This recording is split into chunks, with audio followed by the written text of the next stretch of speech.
Welcome back to Phoenix Forge, guys. So today I'm going to talk about the 5 essential bits of kit you need to get started in blacksmithing.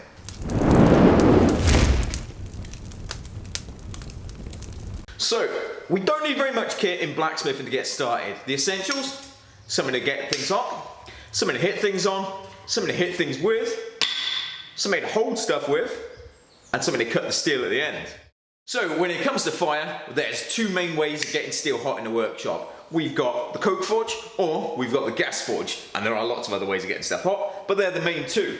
Now, this coke forge, or solid fuel forge, is a side blast fire with two hearths on it, one either side, which is great for when I'm running classes, or I've got multiple smiths in the same space. Saves you needing two chimneys, as it all goes up to one.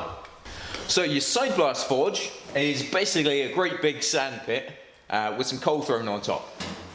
In my side forge, I have a chew iron, which is basically an air pipe filled with water, or a water pipe filled with air. Yeah, go figure that one out. There's a water tank on the back. There's a young apprentice kicking air through the forge, or these days we have a snail blower, because it's cheaper on the food bill. That blows air into my forge, and then that comes up like that. This is all dust.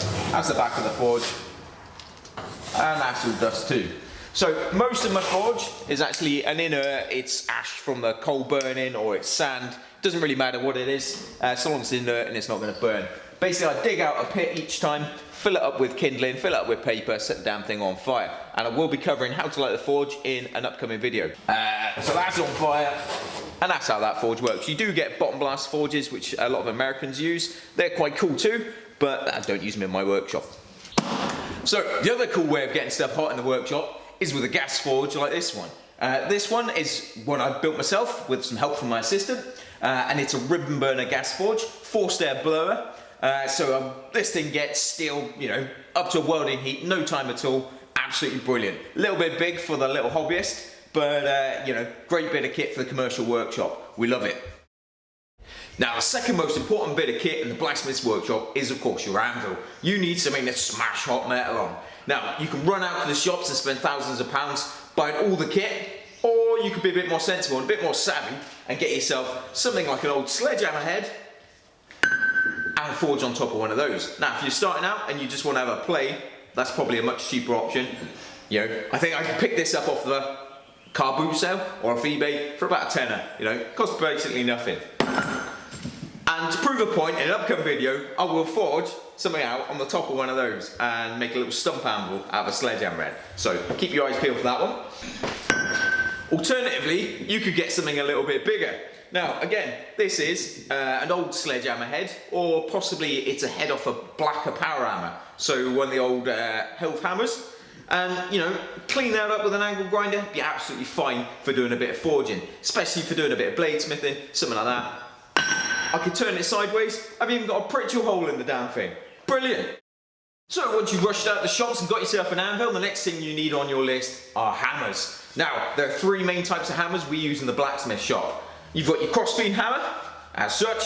You've got your engineer's ball peen hammer, and you've got your turn-in hammer as well. So it doesn't matter which type of hammer you run out to the shops and buy. I started off with a £2 ball hammer I picked up from Halfords, which is the equivalent of sort of Walmart. And that served me well for a good year before I need to rush out and buy other hammers. Now, I've got hundreds of hammers in the workshop, all varying in sizes and shapes and doing different things. But when you're starting out, you don't need to. You could get away with, your old claw hammer, although I'd avoid it because the back end's a bit on the nasty side. So far we've got a way of getting steel hot, we've got something to hit it on, we've got something to hit it with. Next, we need some way of holding it. So, holding on to steel. Now, if you're working on something big, you can get away with holding on to it with your fingers, best tongs there are. But when it gets a little bit shorter, that heat travels up the bar pretty quick, you need something else to hold on to it. So, you want to get yourself a pair of tongs.